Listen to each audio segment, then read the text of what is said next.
Hey, how's it going, guys? It's me, Chris, again, and today we have a 2013 Toyota Prius Hybrid maintenance light reset. And this particular car is the reset button is on the left-hand side under here. The kilometer and mile button is right here.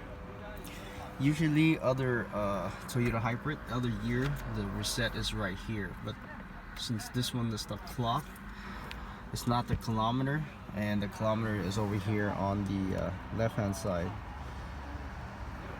right under the air vent. And we're also going to use this trip button and go ahead and turn on your car without starting. We're going to look at that screen right there.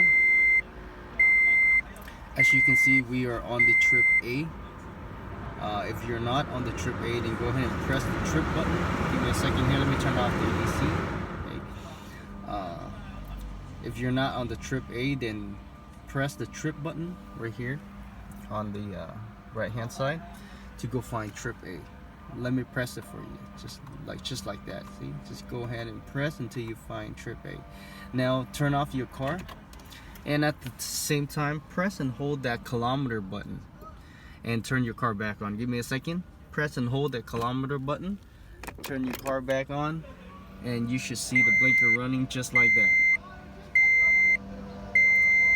And that should do it, guys. Make sure you click that like. Thank you for watching, and I'll see you next time. Bye bye.